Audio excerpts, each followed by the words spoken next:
Hi all. కొన్ని Telugu commercial సినిమాల్లో అసలు రాయటం తగ్గిపోతుంది అని అనిపిస్తుంది. అందులో ఇప్పుడు యాడ్ చేయాల్సిన మూవీ మాస్ జాతర. రవితేజ గారి ముందు సినిమాలకి ఈ సినిమాకి ఓన్లీ తేడా కాస్ట్, యాక్టర్స్ డిఫరెన్స్ తప్పితే సినిమాలన్నీ ఒక్కటేలా ఉన్నాయి.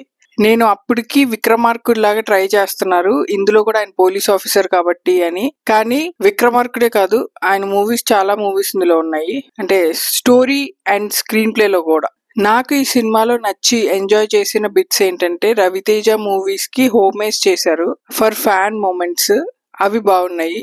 నా ఆటోగ్రాఫ్, స్వీట్ మెమరీస్, ఇడియట్, ఇలా ఆయన మూవీస్ కొన్ని తీసుకొని ఆ సీన్స్ ని as it is and songs ని కూడా యూజ్ చేశారు, అవి నేను కూడా ఎంజాయ్ చేశాను. సినిమాలో విలన్ పేరు శివుడు అని అతనే డిక్లేర్ చేసుకొని ఎంటర్ అవుతాడు.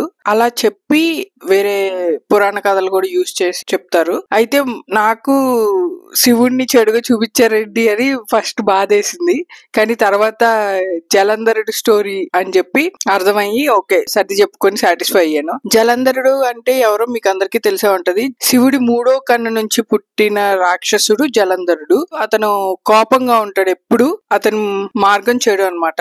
సినిమా విషయానికి వస్తే, ఒక రైల్వే పోలీస్ ఆఫీసర్ ఇందులో రవితేజ గారు, ఆయన అతని స్టేషన్ పరిధిలో జరిగే అన్యాయాలు, ఇల్లీగల్ యాక్టివిటీస్ ని ఆపడానికి చూసినప్పుడు అందులో one of the illegal activities చేసేది నవీన్ చంద్ర గారి క్యారెక్టర్. ఇది నవీన్ చంద్ర క్యారెక్టర్, అతని పోర్ట్రేయల్, అతని యాక్టింగ్ పరంగా అతనికి one of the best characters. ఇది చాలా బాగా చేశారు. అంటే ఆ లుక్ కూడా ఒక రగ్డ్ డస్ట్ అది ఉంటది ఫేస్ మీద, హెయిర్ కూడా రెడ్ గా ఉంటది, కాస్ట్యూమ్స్, అవతారం, ఎవ్రీథింగ్ చాలా న్యూ గా ఉంది అండ్ యాక్టింగ్ కూడా చాలా ఫ్రెష్ గా ఉంది. తెలుగు సినిమాలకి ఇంకొక బెస్ట్ విలన్ యాడ్ అయ్యారు అనమాట, చాలా బాగా చేశారు. ఆయన ఆల్రెడీ విలన్ గా చాలా మూవీస్ చేశారు, ఇది కూడా యాడ్ చేయాలన్నమాట, one of the best. Raviteja గారి గురించి చెప్పాలనుకుంది ఏంటంటే, రవితేజ గారి మూవీస్ ఇప్పుడు చూస్తుంది. నేను ఈ మధ్య రీసెంట్ గా ఒక ఇంటర్వ్యూ చూశాను, మాథ్యూ మెకానహే, ఆయన ఇంటర్స్టెల్లార్ హీరో. ఆయన ఏం చెప్పారంటే ఇంటర్వ్యూలో, ఫస్ట్ లో అన్ని లవ్ స్టోరీస్ చేసేవాళ్ళు, అయితే ఆయన సూపర్ హిట్ అయిన movie how to lose a guy in 10 days అనే మూవీ చాలా సూపర్ హిట్ అయింది. అలా ఆయన రొమాంటిక్ స్టోరీస్ చేసేవాళ్ళు, అయితే ఆయనకి ఇంకా రొమాంటిక్ మూవీస్ చేయకూడదు, ఏదన్నా డిఫరెంట్ గా ట్రై చేయాలి, అసలు ఎంటైర్లీ డిఫరెంట్ జానర్ ట్రై చేయాలి అని ఫిక్స్ అయ్యారు. ఫిక్స్ అయ్యి ఆయన మేనేజర్ చెప్పిన తర్వాత కూడా ఆయన కొన్ని స్టోరీస్ వచ్చాయి, ఆయన రిజెక్ట్ చేశారు. అలా ఆయన 2 years వరకు ఖాళీగా ఉండాల్సి వచ్చింది. ఆయనకు ఆఫర్ చేసిన హైయెస్ట్ అమౌంట్ రెమ్యూనరేషన్ కూడా తిరస్కరించి ఆయన డెసిషన్ మీదే స్టిక్ అయి ఉన్నారు అప్పుడు. అలా ఆయన 2 years ఖాళీగా ఉండేటప్పటికి ఇదేదో రాంగ్ డెసిషన్ తీసుకున్నాను అని ఒక టైంలో అనుకున్నారు కూడా, కానీ ఆయన మటుకు అవే చెయ్యాలి, ఇది కాకపోతే ఇంకా నేను వేరే ఏదన్నా జాబ్ చూసుకుంటాను అని చెప్పి అలా ఫిక్స్ అయిపోయి ఉన్నారు. అలా 2 years ఖాళీ ఉన్న తర్వాత ఆయనకి వచ్చిన మూవీస్ అవి చాలా different stories, thrillers, super hit అయ్యాయి.